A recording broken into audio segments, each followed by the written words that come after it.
Let's go, it's time, Shri Rahul Gandhi!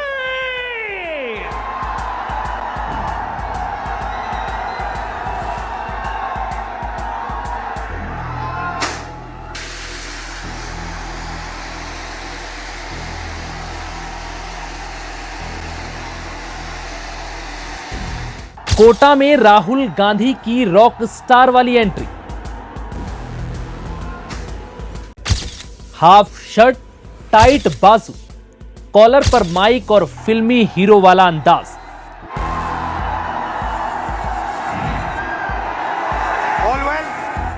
Stage भी फिल्मी, style भी फिल्मी। नजारा ऐसा जैसे मानो कोई नेता नहीं बल्कि सुपरस्टार अपना शो करने पहुंचा हो।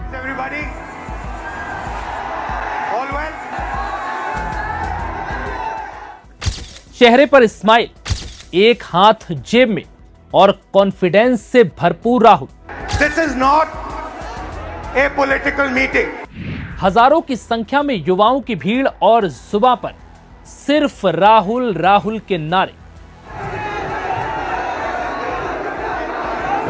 Good evening.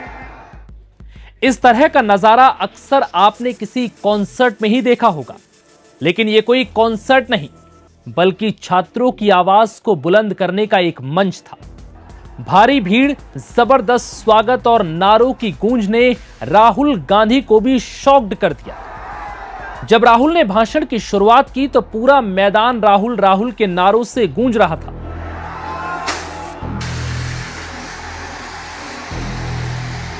सबसे बड़ी बात यह थी कि यह कोई पॉलिटिकल मीटिंग या रैली नहीं थी। राहुल ने पहले ही साफ कर दिया था कि यहां बीजेपी, कांग्रेस, राजनीति, चुनाव किसी पर कोई बात नहीं होगी। यहां सिर्फ आपकी बात होगी, युवाओं की बात होगी, छात्रों की बात होगी और उनके भविष्य पर चर्चा होगी। This is not a political meeting. This is a meeting about you, about the young people who are struggling to get a future. I will not say the words BJP, Congress, politics, elections. They will not come out of my mouth this evening. This evening is about you. It is about what you're facing. It is about the challenges that you're dealing with every single day. Rahul Gandhi का ये interaction, उनकी presentation और उनका confidence देखकर ऐसा लग रहा था जैसे मानो कि कोई मोटिवेशनल स्पीकर छात्रों के सामने आ पहुंचा हो। उनकी प्रेजेंस और बॉडी लैंग्वेज ऐसी थी कि सोशल मीडिया पर जिसने भी देखा वो हैरान रह गया। उसे यकीन नहीं हुआ कि ये वाकई में राहुल गांधी है। अब इसके बाद राहुल ने कोटा के दशहरा मैदान में उस मुद्दे का जिक्र किया जो देश के युवाओं और छात्रों के भविष्य से जुड़ा था, और वो है देश का एजुकेशन सिस्टम, जहां पेपर लीक, परीक्षा में धांधली, डिग्री होने के बावजूद बेरोजगार घूमते युवाओं की भीड़। आखिर क्यों? कोटा, मुखर्जी नगर, पटना, प्रयागराज जैसे एजुकेशन हबों में लाखों की फीस देकर बच्चों को वो नसीब नहीं हो रहा जिसके लिए वो इतना संघर्ष कर रहे हैं।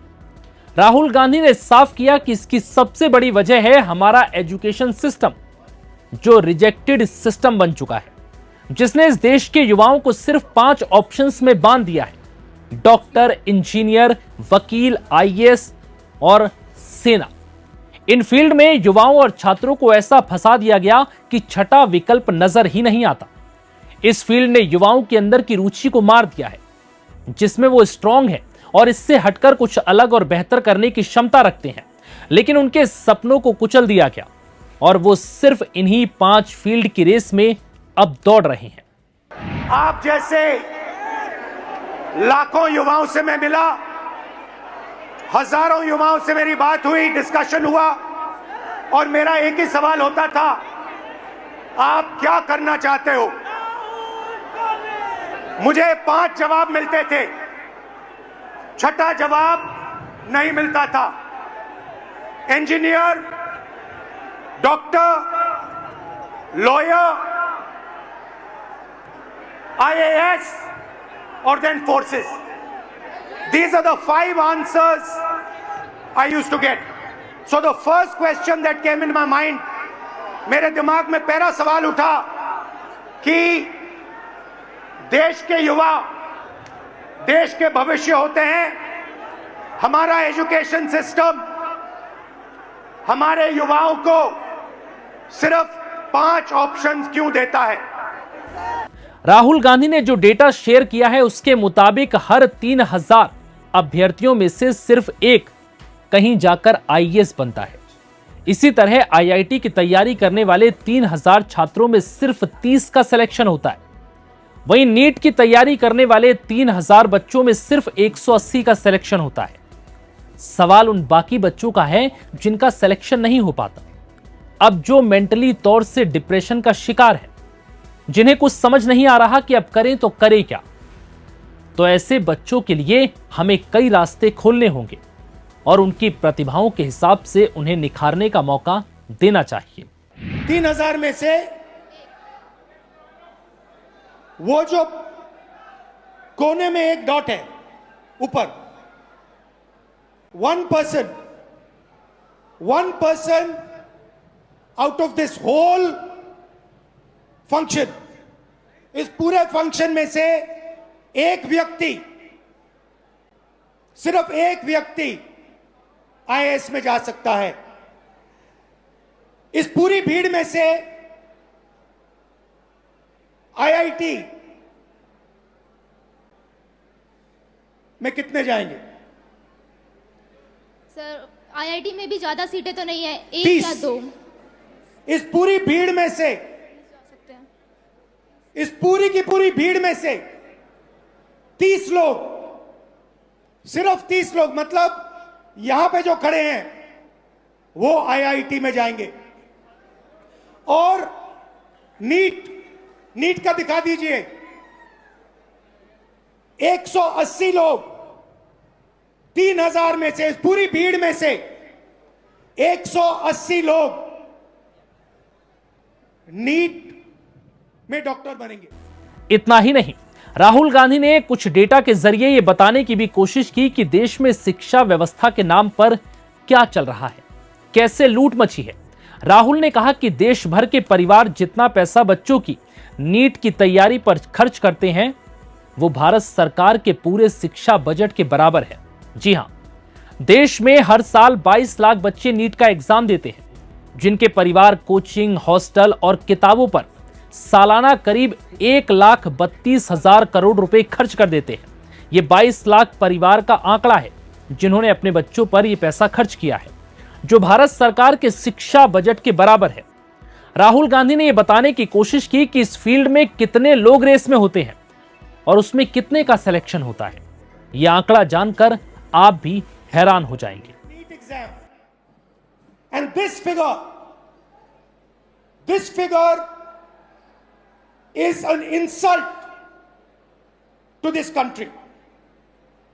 This is a crime. Now let me explain. मैं समझाता हूं ये क्या है, इसको आप समझिए। नीट में 22 लाख स्टूडेंट्स एग्जाम लेते हैं। 22 लाख स्टूडेंट्स एग्जाम लेते हैं नीट का। उनकी फैमिलीज में से, आपकी फैमिली में से 1.32 लाख करोड़ रुपए हर साल लिए जाते हैं। 1,32,000 करोड़ रुपए 22 लाख परिवारों के जेब में से खींचा जाता है। भाई और बहनों, जितना पैसा एक साल में ये 22 लाख लोग देते हैं, उतना ही पैसा हिंदुस्तान की सरकार अपने पूरे के पूरे एजुकेशन बजट में डालती है। राहुल गांधी ने कहा कि अगर इसमें यूपीएससी, एसएससी, रेलवे और जेईई को भी जोड़ दिया जाए तो देश के परिवार हर साल 3.5 लाख करोड़ रुपए इस तैयारी में फूंक रहे हैं। यह रकम देश के 5 बड़े मंत्रालयों के कुल बजट के बराबर है। SSC, UPSC, RRB, JEE, NEET, These are your dreams. 2 crore students take SSC. 5 lakh students UPSC. 3.58 crore students RRB. 15 lakh students JEE. 22 lakh students NEET. Most of the people who take these exams, most of them will not go through. NEET में से 3000 में से एक निकलेगा. JEE UPSC आपका मैंने दिखाया, UPSC में से एक व्यक्ति निकलेगा. सॉरी, नीट में से 180. मगर पैसा देखिए इन 5 एग्जाम्स का, अच्छी तरह देखिए. 5 exams, Gen Z families, 3.5 lakh crore रुपया आपके जेब में से निकलता है, आपके परिवारों के जेब में से निकलता है, लोन से निकलता है, दर्द से, दुख से निकलता है. भाई और बहनों, जितना पैसा इन 5 एग्जाम्स में आपके परिवारों से निकलता है, उतना पैसा हिंदुस्तान की सरकार education budget, health budget, labour budget, science budget, women and child budget में डालती है. मतलब 5 मिनिस्ट्रीज का पैसा, बजट का पैसा हर साल इन एग्जाम्स के माध्यम से आपके परिवारों के जेब से निकाला जाता है. राहुल गांधी ने बताया कि आज 100 इंजीनियरों में से 80 बेरोजगार हैं. हालत ऐसी है कि नौकरी के नाम पर सिर्फ मजाक हो रहा है. 20 लाख रुपए बीटेक के नाम पर खर्च किए जाते हैं और नौकरी नसीब होती है तो महज 30-40 हजार की. तो ऐसे में बच्चों का भविष्य कहां टिकता है? हिंदुस्तान में से इंजीनियर्स को आप देखें तो 100 इंजीनियर्स में से 80 इंजीनियर्स बेरोजगार हैं. तो हमारा कहना क्या है? हम अभी आज राजनीतिक बात नहीं कर रहा हूं. मैं हिंदुस्तान के भविष्य की बात कर रहा हूं, आपके भविष्य की बात कर रहा हूं, आपके फ्यूचर की बात कर रहा हूं, देश के फ्यूचर की बात कर रहा हूं. हमें इस सिस्टम को बदलना होगा, हमें इस सिस्टम को बदलना होगा और इस सिस्टम को ठीक करना होगा. शिक्षा के सिस्टम का क्या मतलब होता है?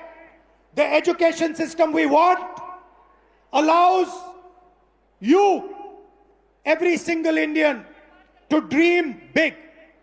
जो भी आपका सपना है, बड़ा से बड़ा सपना, वो आपको देखना चाहिए. एजुकेशन सिस्टम का दूसरा काम, जो भी आपका सपना है उसे पूरा करने का काम हिंदुस्तान के एजुकेशन सिस्टम का होना चाहिए. अब राहुल गांधी के इस भाषण और इन मुद्दों पर आपकी क्या राय है? आपको क्या लगता है, वाकई एजुकेशन के नाम पर देश में लूट मची हुई है? क्या देश का एजुकेशन सिस्टम वाकई में रिजेक्टेड सिस्टम बन चुका है? और क्या हमें शिक्षा नीति और सिस्टम में वाकई बड़ा बदलाव करने की जरूरत है, जो हमारे बच्चों के टैलेंट को निखारने और उनके अंदर छुपी असली प्रतिभा को बाहर लाने का काम करे, ना कि उस सिस्टम में बन जाएं जो कि एक दायरे तक सीमित है? इस पर आपकी क्या राय है? हमें कमेंट करके जरूर बताएं. फिलहाल इस वीडियो में इतना है.